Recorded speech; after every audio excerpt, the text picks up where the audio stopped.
Nouveau journal sur Éduc TV, merci d'être avec nous à la une. Situation humanitaire critique dans l'est du pays. La première ministre plaide pour un couloir humanitaire au profit des victimes.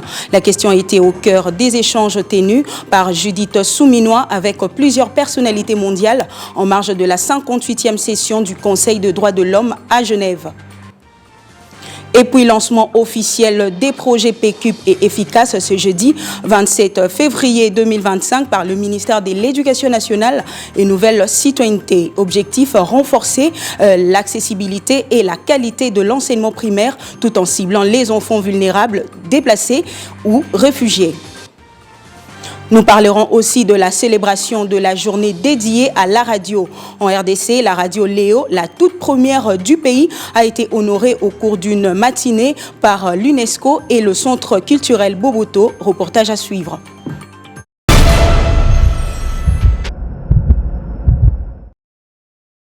Bienvenue à tous. Débutons par la situation sécuritaire dans l'est du pays. Sachez que la première ministre poursuit son séjour à Genève, en Suisse, où elle participe au segment de haut niveau de la 58e session du Conseil des droits de l'homme. En marge de ses assises, Judith Souminois a eu plusieurs rencontres essentiellement sur le soutien aux populations victimes de l'occupation rwandaise dans les deux Kivu. Pour la chef du gouvernement, des milliers de déplacés et des blessés sont abandonnés à leur triste sort par les agresseurs. Jordi Kingawe. La situation humanitaire dans l'est de la RDC préoccupe au plus haut point le gouvernement souminois. À Genève, la chef du gouvernement plaide pour un couloir humanitaire au profit des victimes. Tour à tour, Judith Souminois a eu des entretiens importants, notamment avec le secrétaire général de l'ONU, le haut-commissaire aux réfugiés, ainsi que le représentant spécial de l'Union européenne en matière des droits humains. Dans son plaidoyer, la première ministre congolaise a sollicité l'accompagnement de ses partenaires pour la mise en place rapide d'un couloir humanitaire. L'objectif étant d'une part de sauver des milliers de personnes encore piégées dans les territoires occupés et d'autre part de faciliter le travail des humanitaires dans ces zones de conflit en vue d'assister les blessés et les déplacés. Dans cette démarche, la RDC pourra compter sur le soutien de l'Union européenne. J'ai exprimé l'appui de l'Union européenne et le fait que le ministre européen, le 27, est en train de discuter la situation en votre pays en ce moment. Et le Premier ministre a insisté, bien expliqué la situation actuelle. Il inclut la situation humanitaire très difficile. Ouais, je crois qu'on est une des plus grandes donateurs humanitaires au monde. Et je suppose qu'on va faire tout ce qu'on peut faire pour améliorer la situation du peuple congolais dans la situation actuelle. Bien avant, c'est le secrétaire général de l'ONU, Antonio Guterres, qui avait exprimé sa crainte sur une régionalisation de la crise si rien n'est fait. Pour sa part, la première ministre a réaffirmé son soutien à la MONUSCO, dénonçant au passage la manipulation de la population par l'ennemi contre les forces onusiennes. Comme cela a été le cas récemment à Dar es Salaam et à Addis Abeba, le déplacement à Genève de la chef du gouvernement permet de porter plus haut encore la voix de la RDC, ce qui augure une amélioration de la situation sécuritaire et humanitaire sur le terrain. Au ministère de l'Éducation nationale et Nouvelle Citoyenneté, à travers un communiqué de presse, annonce le lancement officiel du projet d'amélioration de la qualité de l'enseignement primaire PQP et du projet efficace éducation des filles, formation initiale et continue des enseignants et appui à la continuité de l'éducation en situation d'urgence ce 27 février 2025. Ces initiatives sont financées par le Partenariat mondial pour l'éducation GPE dans les cadre de la mise en œuvre de la stratégie sectorielle de l'éducation et de la formation 2016-2025, le gouvernement de la République démocratique du Congo, en partenariat avec les acteurs internationaux, a élaboré en 2022 un pacte des partenariats visant la transformation du système éducatif. Endossé en 2022 par le comité de concertation sectorielle CCS du cadre de partenariat du secteur de l'éducation l'éducation, puis validé par le conseil d'administration du GPE en septembre de la même année. Ce pacte vise à mettre en œuvre une réforme prioritaire ayant pour objectif des enseignants et des enseignements de qualité articulés autour de 3 axes d'intervention: révalorisation de la fonction enseignante et revitalisation du corps afin de mieux motiver les enseignants et d'attirer plus des femmes dans le métier, promotion d'un recrutement basé sur le mérite et d'un système de développement professionnel des enseignants, amélioration des conditions d'enseignement, apprentissage propice au niveau de l'école, de la classe et de la préparation des enfants, notamment des filles, à une scolarisation réussie. Le projet PQP et Efficace sont conçus pour répondre à ces objectifs en renforçant l'accessibilité et la qualité de l'enseignement primaire tout en ciblant les enfants vulnérables, déplacés ou réfugiés. Ces assises se dérouleront au hall de l'Institut de la Gombe 1 à 9h dans la commune de la Gombe. Direction la province éducationnelle de la Tchangou où les chefs d'établissement de l'EPE Kimbanseke 1 ont été sensibilisés aux valeurs afin de transmettre à leur tour les apprenants. Voici désormais les canaux d'information sur le patriotisme dans les écoles de Kimbanseke 1. Les chefs d'établissement, puisque c'est d'eux qu'il s'agit, ont reçu des consignes et directives claires du prophète Albert Kasongo, venu les entretenir sur les valeurs citoyennes, nouveau fil conducteur de chaque établissement scolaire. Une manière pour le numéro 1 de Kimbanseke 1 de rappeler à l'ordre ses états-majors. Tout le monde avait répondu et j'espère qu'au courant de la semaine, nous allons mettre les batteries en marche pour la vérification dans les écoles. Ici, au complexe scolaire Mastnak, Don Bosco, quartier 17 mai, municipalité de Kimbanseke, on peut lire sur les visages de chefs d'établissement les sentiments de reconnaissance et de satisfaction suite aux échanges. Nous sommes sortis avec un bagage surtout pour l'éveil patriotique, notre pays qui traverse pas mal de secousses. Et voilà notre chef Kasongo, cita les sous-prophètes en nous rappelant que l'éducation reste la priorité nationale. Visiblement, Albert Kasongo est déterminé à faire large écho des instructions de la ministre de l'Éducation nationale et Nouvelle Citoyenneté, Raissa Malou Dinanga.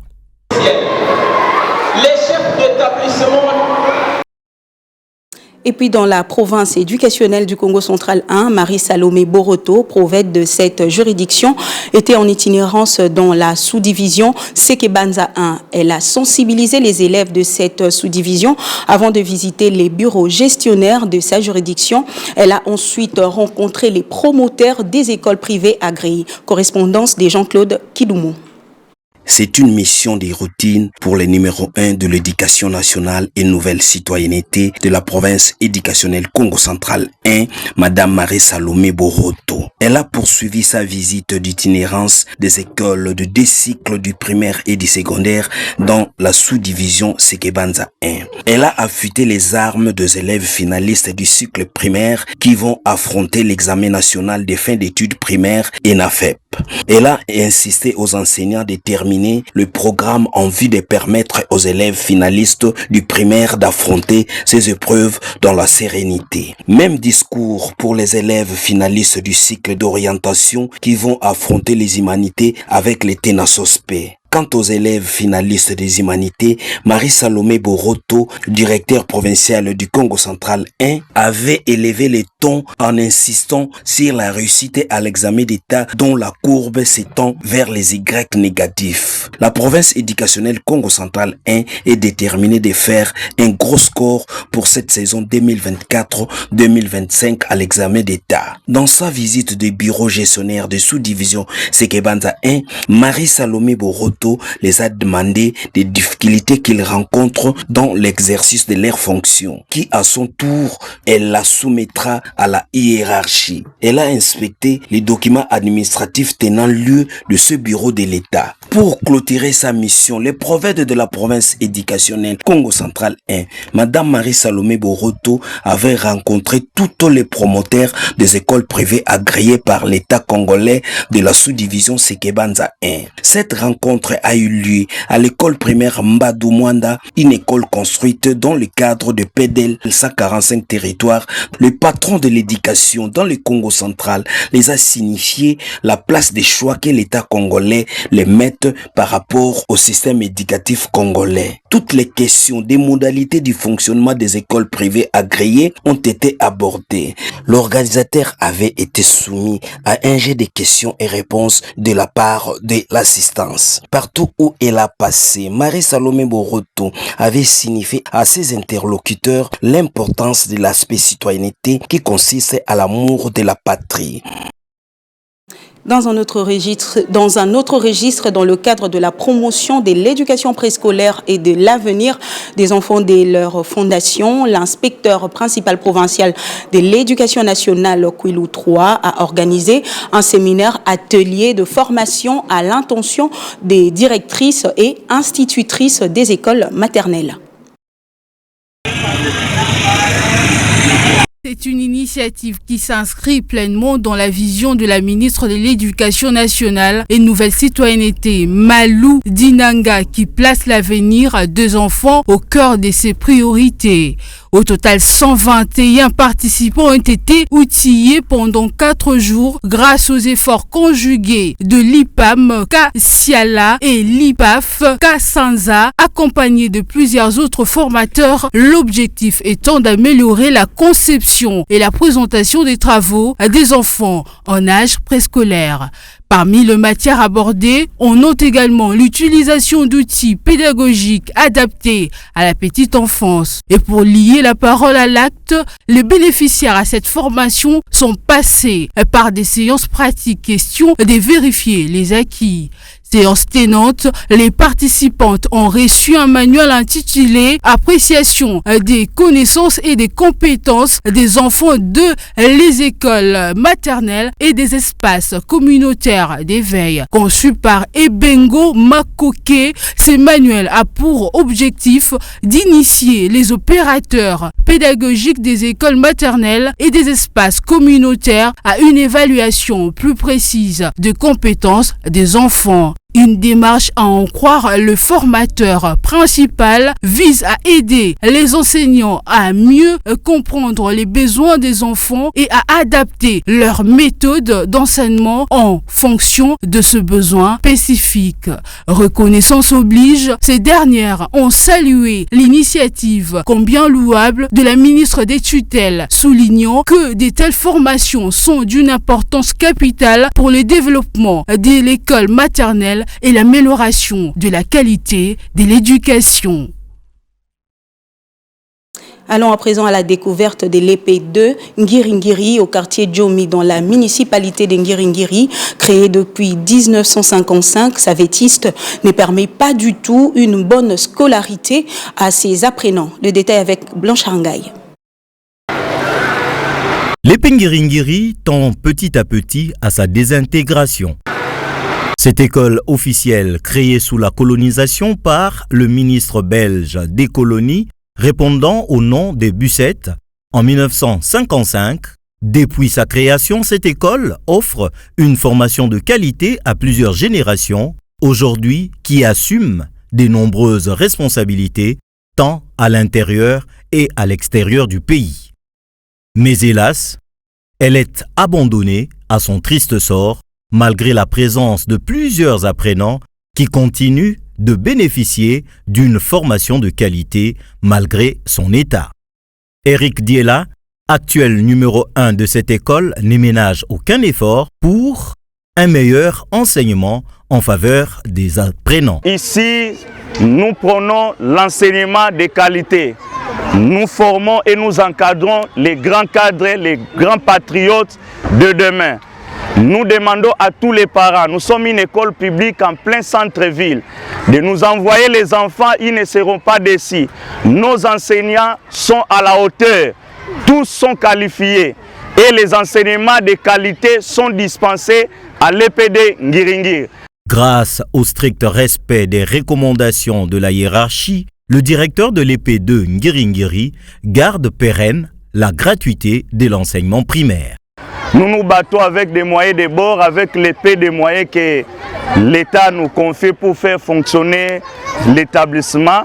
Nous nous battons pour chercher ce qu'il faut pour garder un enseignement de qualité. Nous sommes dans la gratuité de l'enseignement et les autorités insistent sur un enseignement de qualité.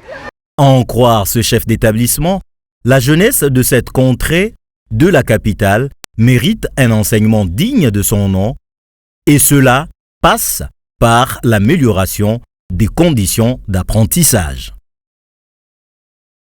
D'une école à une autre, le lycée Déborah, une école privée située au quartier Kingasani 2. Cet établissement scolaire s'adonne à la formation solide en coupe-couture. Le lycée Déborah est une école privée située en plein milieu périphérique au quartier Kingasani 2 dans la municipalité de Kimbanseke.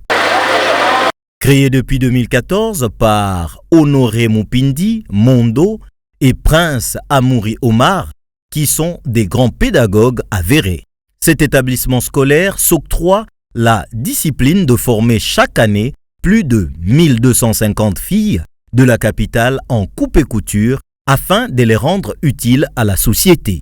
Ce lycée est équipé d'un atelier en machine à coudre et surfilage pour une bonne formation des apprenantes. À côté de la coupe et couture, l'informatique prend une place privilégiée dans la formation de ces filles.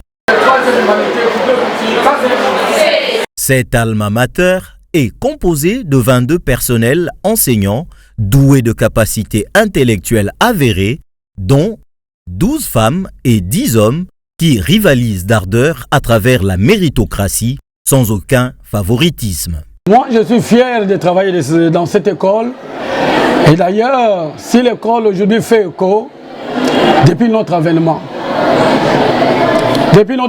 l'école a pris sa valeur avec les résultats favorables. Le secret n'est pas autre chose que c'est l'encadrement. Encadrement des élèves, encadrement des enseignants, encadrement sur tous les plans. Une bonne formation de ces encadreurs qui amène aux bons résultats témoigne le conseiller pédagogique de cette institution scolaire. Nous sommes encadrés par le promoteur de cette école qui est vraiment un outillé de la matière. C'était un monsieur qui a fait vraiment la pédagogie appliquée. Et à côté de moi, j'ai aussi un chef d'établissement qui s'y connaît.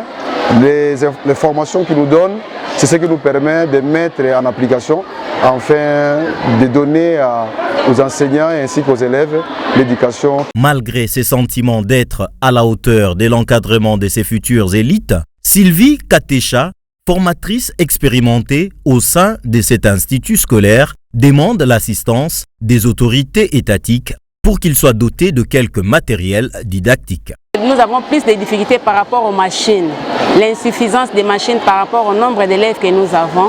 Et c'est ça, c'est vraiment la première difficulté que nous avons ici au lycée Déborah. Vraiment moins de machines et beaucoup d'élèves. Ici est de rappeler que le lycée Déborah demeure l'une des meilleures écoles à Tchangou pour la formation en coupe et couture. Il a vu le jour grâce au collège Métropole, ces derniers n'ayant plus la capacité de contenir l'afflux des apprenants, d'où l'avènement du lycée Déborah. On en vient au 88e anniversaire de la radio Léo en RDC. La toute première station du pays était à l'honneur lors d'une matinée de réflexion en marge de la journée mondiale dédiée à la radio. Ces assises organisées par l'UNESCO et le Centre culturel Boboto avaient pour thème radio et changement climatique. En marge de la journée mondiale de la radio, célébrée chaque 13 février, l'UNESCO, en collaboration avec le Centre culturel Boboto, a organisé un événement fascinant sur les thèmes de radio et changement climatique pour célébrer les 88 ans de la radio Léo, une institution emblématique et pionnière en matière de radiodiffusion en République démocratique du Congo. C'est aussi l'occasion pour l'UNESCO de mettre en lumière le rôle crucial des radios dans la lutte contre le changement climatique. Aujourd'hui, Monsieur le Directeur, Mesdames et Messieurs, nous faisons face à l'une des plus grandes crises de notre temps, le changement climatique. Et la radio, qu'elle soit traditionnelle ou numérique, reste un outil indispensable pour informer, pour éduquer et pour mobiliser les communautés. Depuis ses débuts, la radio a toujours été un média de proximité, accessible et inclusif. La radio touche des millions de personnes, même dans les zones les plus reculées où l'accès à l'électricité et à l'Internet ou même à la télévision reste très limité. Cette conférence qui s'est tenue au Collège Boboto, lieu qui a abrité jadis les débuts de cette radio en 1937, a rassemblé un public nombreux et passionné par la question environnementale, une opportunité pour les panélistes, experts dans leurs domaines respectifs, de lancer un appel de sensibilisation pour faire face aux défis climatiques. C'est un effort global.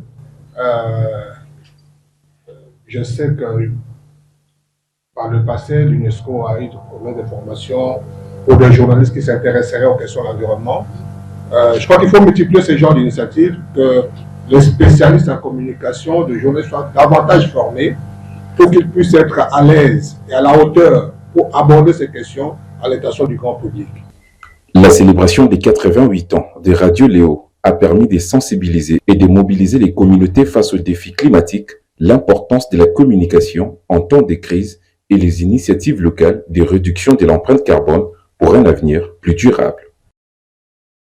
Autre chose, bientôt il sera question de gestion intégrée des déchets dans la ville de Kinshasa. C'est ce qui ressort de la réunion entre le ministre provincial du plan budget, emploi et tourisme, Jésus-Noël Cheke, et son collègue de l'environnement, propriété publique et embellissement de la ville, Léon Moulumba. Kinshasa se tourne vers une gestion intégrée des déchets avec l'ambition de rendre la capitale congolaise plus propre. Une réunion d'harmonisation sur la question a eu lieu entre le ministre provincial de Plan, Budget, Emploi, Tourisme, Jésus-Noël Cheke, son collègue de l'environnement, propriété publique et embellissement de la ville, Léon Moulumba, et Madame Anaya Bewa, directeur de cabinet adjoint du gouverneur de la ville. La discussion a notamment porté sur la méthodologie de la gestion intégrée des déchets. Il s'agit d'une suite à la séance de travail que le gouverneur de la ville, Daniel Bumba, a eue avec le vice-premier ministre, ministre du Plan et Coordination à l'aide au développement Guilain Niembo, en date du 6 février dernier. Le programme sous examen couvre toute la ville de Kinshasa et nécessite l'implication technique de la ville pour ainsi inclure les déchets hospitaliers et les eaux usées, ce qui va déboucher sur la mise en place des filières spécifiques dans les études, y compris celles relatives aux risques environnementaux. Au nom du gouverneur de la ville, le ministre provincial du Plan et son collègue de l'environnement, tout en exigeant les sérieux et l'efficacité sur ce programme, ont rassuré les responsables de consortium de l'implication totale du gouvernement provincial qui va se matérialiser par la désignation des 2 experts qui vont participer aux activités de concept avec OGEC et la rédaction d'une note d'observation de la ville de Kinshasa.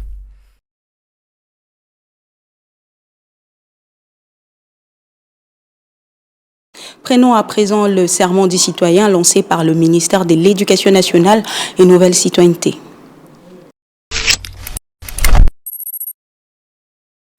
Serment du citoyen. Voilà qui met fin à ce journal. Merci à vous de l'avoir suivi.